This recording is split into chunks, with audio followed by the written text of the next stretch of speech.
All right, welcome to the SnydeReport. I am your host, Gary Snyder. My guest today is former State Representative Terri Austin.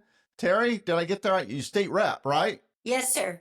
Okay, because I about said governor, but I didn't know that wasn't right. Oh, Lord, no.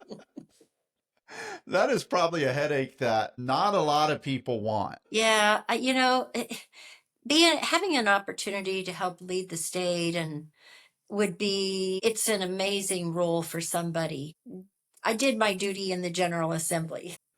Let me ask you this, because you've been out a few years now. Do you miss it at all? I miss some of the people. I miss the relationships. I'll tell you, I told friends it was the best intellectual exercise you could have ever hoped for because you really had to do your homework. You needed to understand the issues.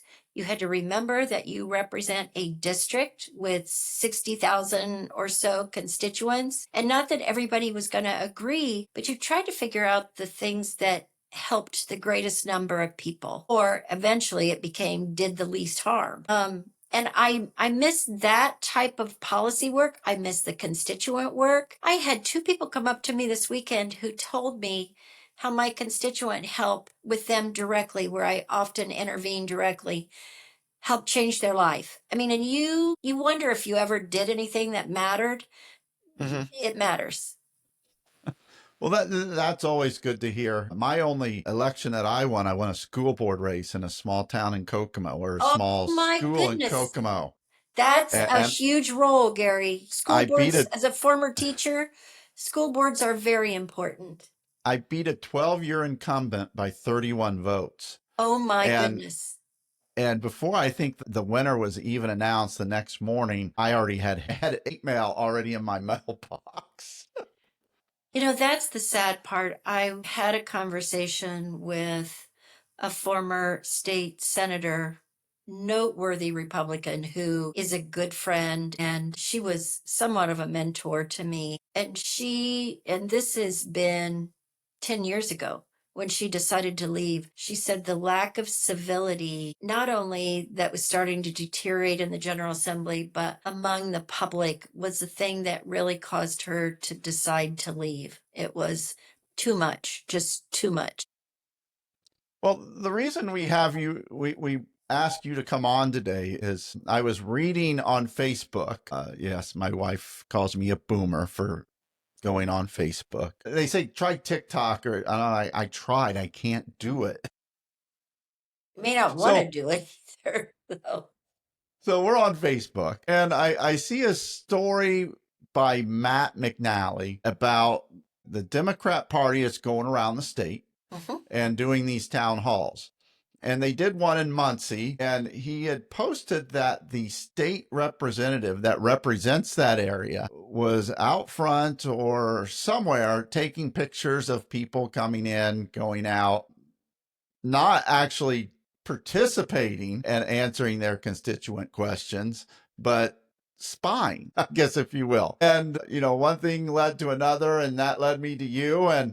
And you were a direct, I don't want to say victim, because victim makes it seem like it's scandalous. Target. So why don't you just take a minute and tell us what happened? Give us your side of the story. Well, it really surprised me what happened.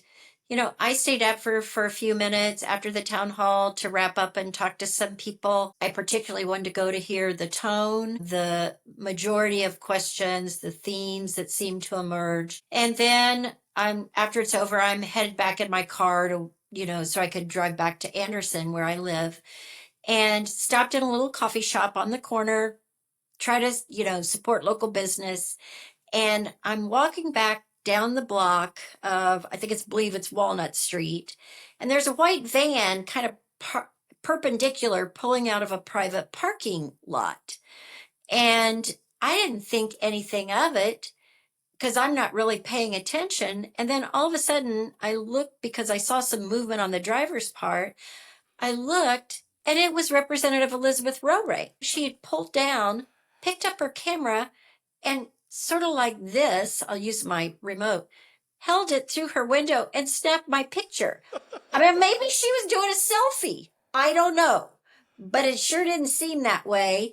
And at first I thought, what is this? I wasn't sure it was her at first. And as I got closer, and then she pulled out, and there was her state rep plate on the back. And I thought, wow, that was, So, I mean, it was really caught me by surprise. And I was a little offended by it, to tell you the truth. so not only is she showing you how horrible of a state rep she is for not doing her own town meetings, she's horrible at spying because, why would everyone knows the state reps and state senators have the plates. Right. I mean, Andy Zay has Not like 20 everybody cars takes driving them. around Not here. everybody takes them. And so not only do you recognize her, but she's advertising that she is a state rep. Well, and I just thought it was in very bad taste, quite honestly. Private citizens, and I've always thought Indiana needed to change its law on permission to record. It's one thing if you're law enforcement and you're out snapping, reconnaissance photos, things like that for investigations. But to me, people who go out and snap pictures of unaware adults and things like that, you only need, in Indiana, we're a one-party permission. So whoever has the camera or the mic can be recording you and you don't even know it. Not a lot. There are other states that require both parties permission. And we haven't had a rule in the General Assembly that you could not use the footage from any of the session, webcams, committee sessions, floor sessions, without the express written consent of the Legislative Council, which is both Democrats, Republicans, Senate, and House combined. But a private citizen can just take a picture. I had a constituent one time call me because she was very concerned. The woman next door kept taking photos of her 7-year-old child. And she was, there was, it wasn't that the child was doing anything wrong. This little boy was not doing any, harm to property. He wasn't even going on somebody's property because it was across the street. But she was very concerned that somebody was taking pictures of her child without her permission. And, that I know they do it for campaign purposes. I don't intend to run for state rep again. I have no idea why Elizabeth Rowray wanted to take my picture.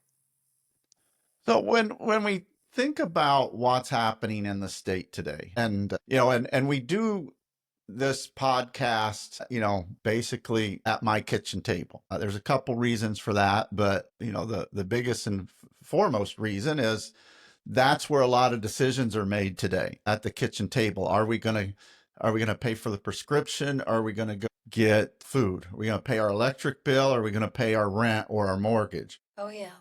Are we going to have a helipad built in our backyard? Or are we going to But you know what I'm getting at. So State Rep Elizabeth Rowray, with everything that's going on, she decided that instead of speaking to concerns of her constituents, she wanted to take pictures of people coming in and out of a town hall that maybe she should have been participating in. Hosting her own, at least hosting her own. How does that strike you? You've been a state rep. You were a state rep for a while. How many Saturdays did you spend taking pictures of people coming in and out of your opponent's town hall meetings? 0. But I did have a lot of, so we used to have third house sessions every month when the General Assembly was in session. Here in Anderson, Madison County, it was hosted by the Chamber of Commerce. It was hosted by the League of Women Voters. The library opened early so we could have it. They were moderated sessions. And then eventually what happened, the Republicans decided they were no longer going to participate. And so it was my colleagues, Senator Tim Lannon and I, who would be the ones to show up. But people like to hear both sides. It's sort of that give and take. And it's very hard to do when one party or one group chooses not to participate. If you're just joining us, I'm speaking with former State Representative Terri Austin. I'm Gary Snyder. Terri, can you hold through the break? Sure. You're listening to the Snide Report. I'm Gary Snyder. All right, this is the part of the Snide Report where we thank our sponsors, and we have a growing list. So let's start with Robin Winston. Robin has been there when we first sent out our first email, 147 subscribers. We're now over 108,000. So thank you, Robin Winston, and helping us get the podcast going in the right direction. Next up is our good friend, former Congresswoman Jill Long Thompson. Her book, Across the Aisle, Why Bipartisanship Works for America. Get that anywhere you buy your books. Also, former two-term governor, two-term U.S. Senator Evan Bayh. Evan has been a sponsor of the newsletter, now jumps on board with the podcast. Congressman Andre Carson. Congressman Carson has been there from the start on the newsletter. We're glad to have him now. He needs your help to win re-election next year. So make sure you support Congressman Carson. Next up, State Representative Cherish Pryor. Cherish has been there from the start on the newsletter, joining us on the podcast now. So is State Senator Greg Taylor. I want to thank Senator Taylor for all of his support through the years. Next, we have a couple of new sponsors. First up is Indiana Citizen. You want to check out their new project, One Heartbeat Away. Do Christian nationalists have an agenda for Indiana? You know, all you have to do is look at the lieutenant governorship and you can see right away that they do. So thank you, Indiana Citizen. Next up is Jump Laundry. You can visit them at jumplaundry.com. They have home pickup.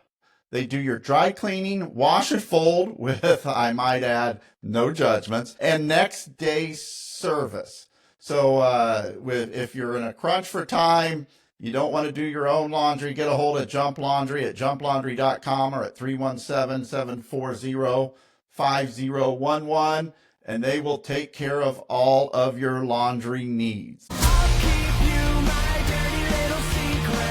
It's rock and roll. It's racing. It's Miller Lite Carb Day.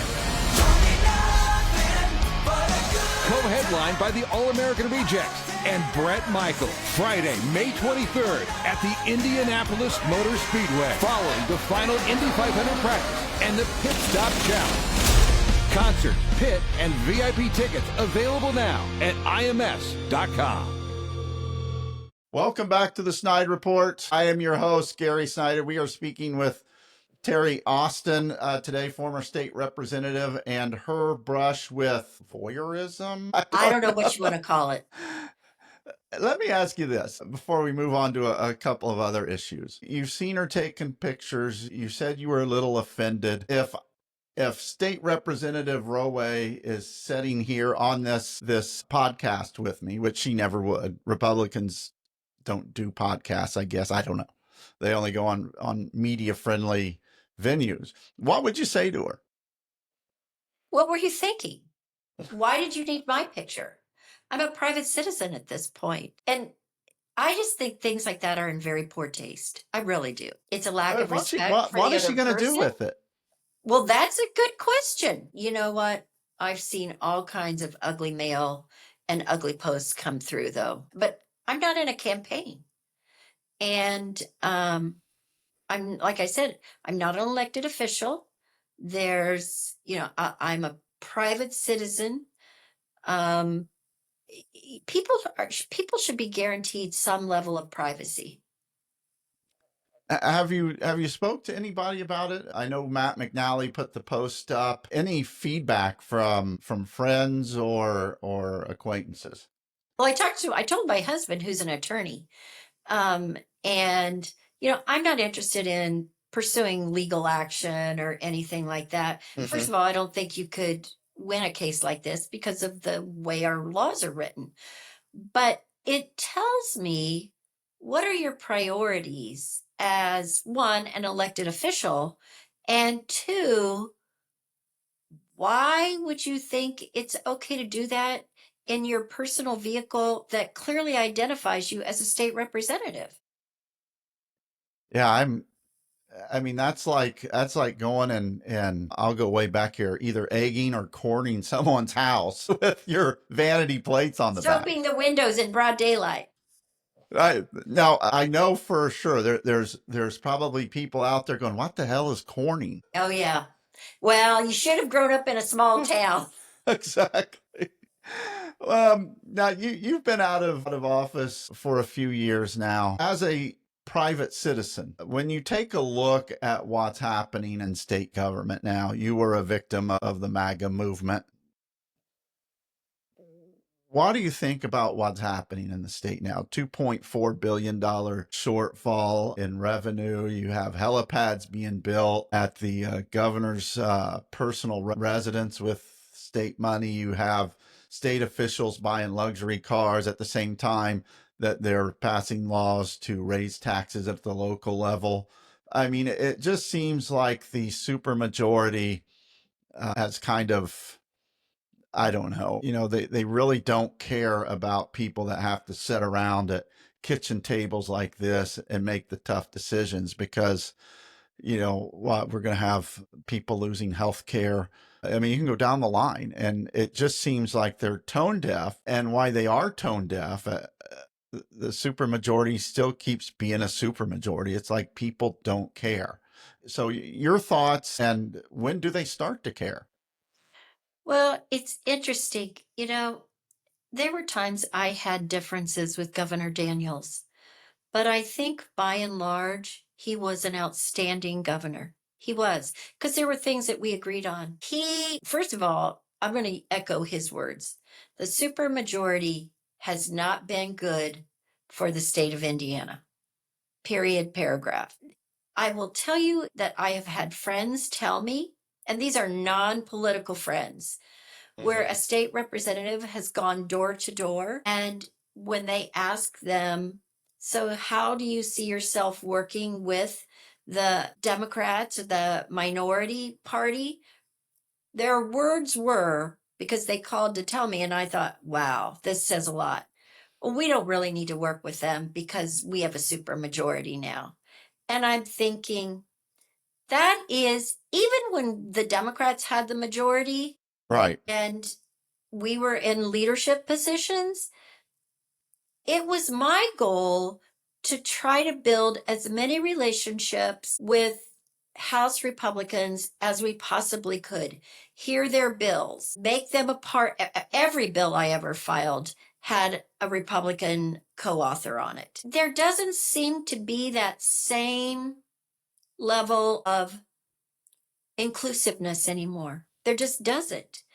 And while, yes, they may have the numbers, that is not a healthy attitude. And it's certainly not serving all Hoosiers. When you get elected, you don't just represent your party, you represent your district, and that means everybody.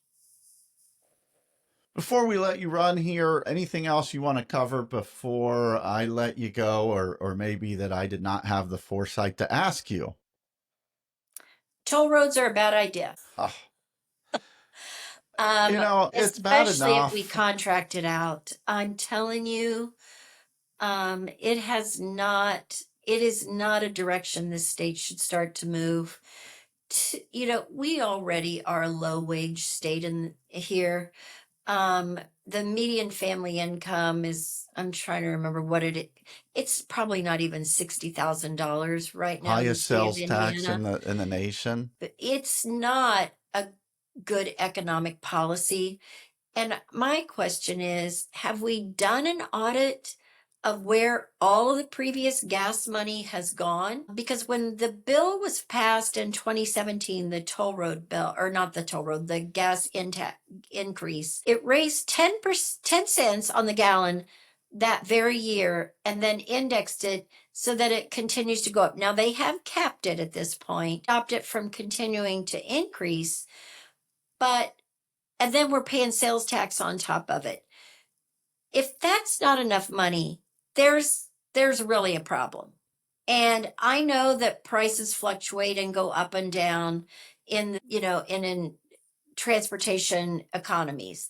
But at the same time, I think Hoosiers need to know, where has all that money gone? How much has gone to private consultants? How much has gone to actually what I call pavement or concrete on the road? What areas are getting the attention? And where's the federal money? How much of that has been spent? And how has it been spent? I think they owe Hoosiers a report on, and then let us see for ourselves. And I don't mean a dog and pony show report. I mean actual numbers where people can take a look at it.